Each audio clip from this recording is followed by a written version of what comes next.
All right, we're back talking about health care. This is our last segment, so we're going to get through them as soon as we can.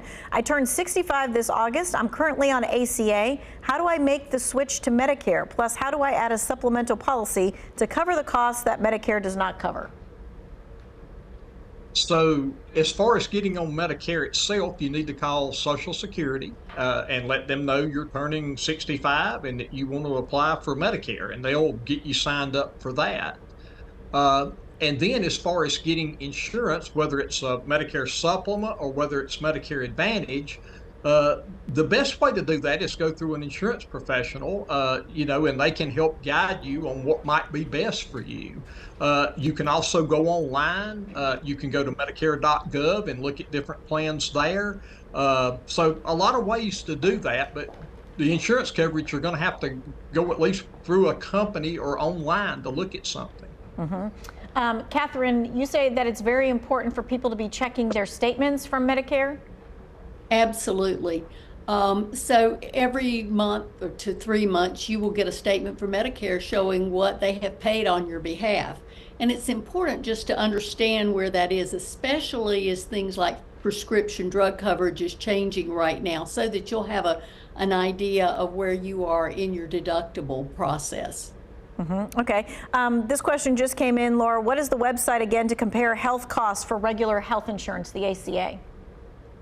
Healthcare.gov is where you should start. And to go back to the question of the person that's leaving ACA and getting on Medicare, you may or may not get dropped automatically from your ACA plan, but make sure that you cancel it if it's not automatic, because you don't want to keep paying premiums for a plan you no longer use. Oh, good point. Okay.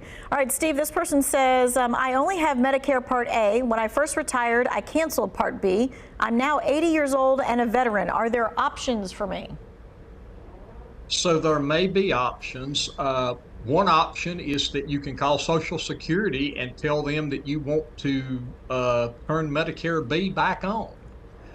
If you do that, you're going to have a penalty. And I know you're giving your age, but we don't know how long you went without coverage from the question. So the penalty is generally 10% per year that you went without. So it could be hefty. And but anyway, that's one option. A second option, and something that might be possible, is you can also call an insurance agent or go to healthcare.gov and see if maybe you still would qualify for an Affordable Care Act plan.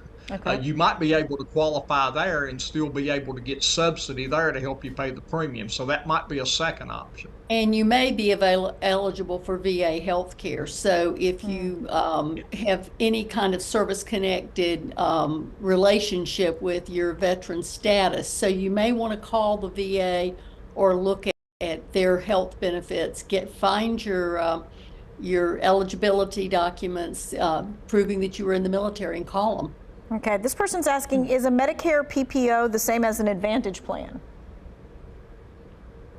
Yes. Yeah, a Medicare PPO is more than likely a Medicare Advantage plan. They have both Medicare PPOs and HMOs, but that's probably what it is, yes. All right, we got 1 minute. This person says, I just retired at 62. Can I get on some kind of Medicare or Medicaid? I'm guessing for Medicaid, you have to just apply and see if you can be enrolled. Is that right, Laura? You would have to be eligible based on your income level and or any disabilities or other qualifying circumstances. But you can always go to healthcare.gov to get started and get ACA or get Medicaid if you qualify. Yeah, Medicare is 65, 65, 65. That's it, right? 65. All right. Any last ditch things that we want to say? Make sure everybody knows. January 15th, that is the deadline day. That is Absolutely. For ACA. And what is the 3-month for Medicare?